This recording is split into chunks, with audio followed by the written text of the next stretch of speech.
Hello बच्चों, let's read the question. So question says that the degree of dissociation of I2 molecules of 100 degrees, 100,000 or 1000 degrees Celsius under the atmospheric pressure is 40% by volume.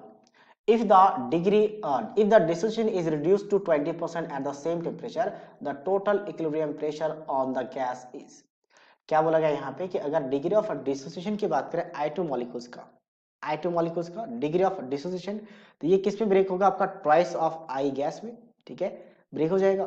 Temperature given है आपके पास, initially temperature आपका 1000 degree Celsius है, ठीक है, और same temperature बोला गया है। क्या है आपके पास? Under the atmospheric pressure is 40%, मतलब 1 atm प्रेशर में 40% है।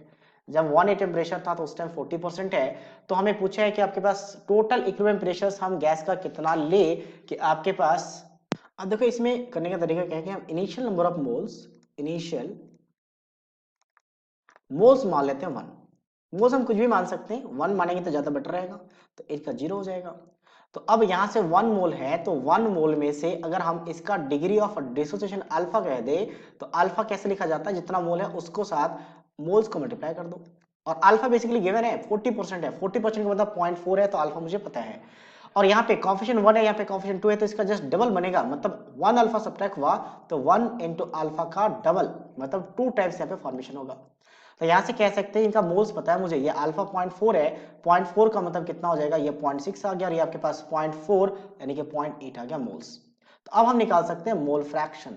तो मोल फ्रैक्शन क्या होता है? 0.6 divided by total number of moles, मतलब कितना आ जाएगा? 8 एंड 6, तो 1.4 आ जाएगा, ठीक है। और ये कितना आ जाएगा? 0.8 बाई 1.4, ये आ गया मोल फ्रैक्शन। यहां से हम निकाल सकते हैं पार्शियल प्रेशर, क्योंकि टोटल प्रेशर आपको कितना गिवन है इस इनिशियल कंडीशन में? 1 atm, 1 एटमॉस्फेरिक प्रेशर। और पार्शियल प्रेशर डाल्टन लॉ के हिसाब से क्या होता है? Mole fraction into total pressure. तो मोल फ्रैक्शन पता है, टोटल प्रेशर मल्टीप्लाई कर लो तो वही सेम वैल्यू आ जाएगा, क्योंकि टोटल प्रेशर 1 atm है, तो ये बन गया आपका पार्शियल प्रेशर। तो यहां से हम क्या निकाल सकते हैं? केपी निकाल सकते हैं, बेसिकली केपी।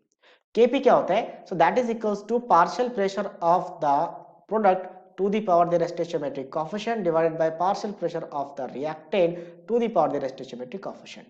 तो अब मुझे ये पता है 0.8 बाई 1.4 का स्क्वायर, और डिवाइड क्या हो जाएगा आपके पास? 0.6 बाई 1.4। तो ये वैल्यू एक के साथ कैंसिल आउट हो जाएगा, ठीक है, या तो हम बाद में कर लेते हैं इसको, एक के साथ कैंसिल आउट हो जाएगा। तो बेसिकली हमें क्या करना है? 0.8 बाई 0.6 मल्टीप्लाई ये 1.4 डिवाइडेड बाई 1.4 का स्क्वायर हो जाएगा। तो एक तो कैंसिल आउट हो चुका है, हमें इसे कैलकुलेट करना है।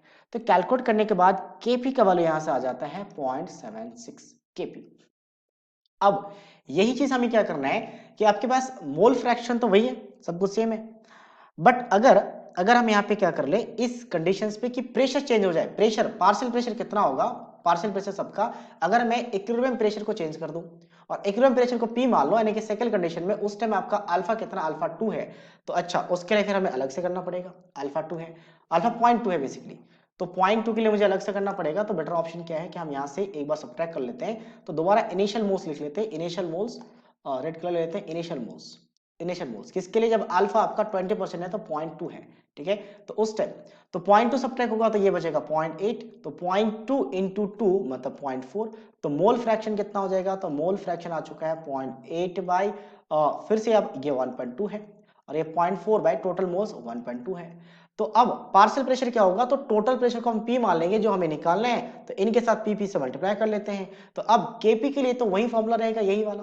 तो इसके लिए क्या हो जाएगा? 0.4 बाई 1.2 इंटू टोटल प्रेशर का स्क्वायर, और डिवाइड हो जाएगा आपके पास 0.8 by 1.2 into total pressure is equals to 0.76। तो बस हमें इसे सॉल्व करना है, क्योंकि देखो प्रेशर को चेंज करने से केपी चेंज नहीं होता, केपी डिपेंड करता ओनली ऑन टेम्परेचर। तो इसके बेसिस पे हम क्या कर सकते हैं? हमने प्रेशर चेंज किया, अल्फा चेंज हो गया, बट आपके पास केपी चेंज नहीं होगा, तो एक पी तो कैंसिल आउट हो जाएगा। तो हम कैसे लिख सकते हैं? 4.4 into divide by 0.8 into 1.2 P square by 1.2 का स्क्वायर इंटू पी।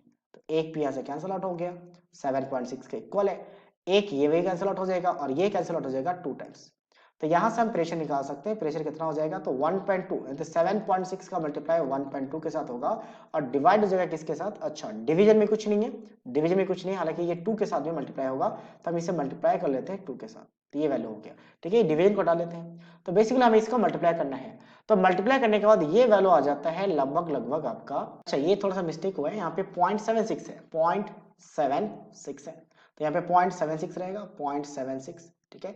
तो अब इसको मल्टीप्लाई करने के बाद वैल्यू आ जाता है 4.57 ATM, 4.57 ATM. So this is the final answer, that is option D. So option D is the right answer of this question. So I hope you understood it well. All the best.